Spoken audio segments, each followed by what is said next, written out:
Tumour cells की abnormal growth और development को कहते हैं और अगर ट्यूमर की डेवलपमेंट हमारे ब्रेन में हो तो उसे ब्रेन ट्यूमर कहा जाता है। ब्रेन एक बॉडी ऑर्गन है जो हमारे हेड या स्कल की प्रोटेक्टिव कोटिंग में पैक्ड होता है। इसी वजह से ब्रेन में इंजरी के चांसेस बहुत कम होते हैं।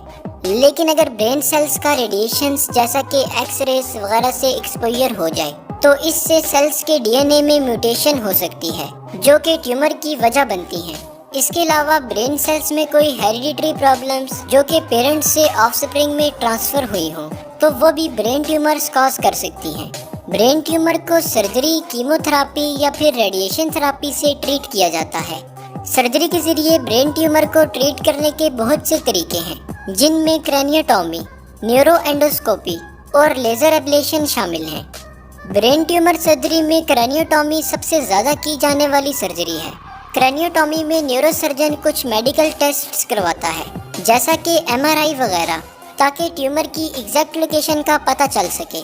सर्जरी के दौरान पेशेंट के हेड में कट लगा के बोन को रिमूव किया जाता है जिससे कि सर्जन को ब्रेन सेल्स तक एक्सेस ईजी हो जाती है।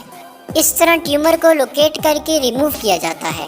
आजकल क्रैनियोटॉमी के दौरान ट्यूबुलर रिट्रैक्टर सिस्टम भी इस्तेमाल किया जाता है। ये सिस्टम वाइट मैटर में मूव करता है और ब्रेन टिश्यूज को बिना डैमेज किए साइड पर करता है जिससे ट्यूमर तक एक्सेस आसान हो जाती है और उसे रिमूव कर लिया जाता है। क्रैनियोटॉमी ब्रेन ट्यूमर या ब्लड क्लॉट्स को रिमूव करने और स्कल फ्रैक्चर को ट्रीट करने के लिए परफॉर्म की जाती है। इसके अलावा न्यूरोएंडोस्कोपी में स्कल में 2 से 3 स्मॉल होल्स किए जाते हैं और न्यूरोएंडोस्कोप की मदद से ट्यूमर को लोकेट करके रिमूव किया जाता है।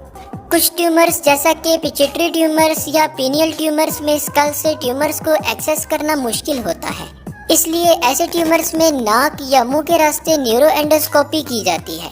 इनके अलावा लेजर एब्लेशन से भी ब्रेन ट्यूमर्स को ट्रीट किया जाता है।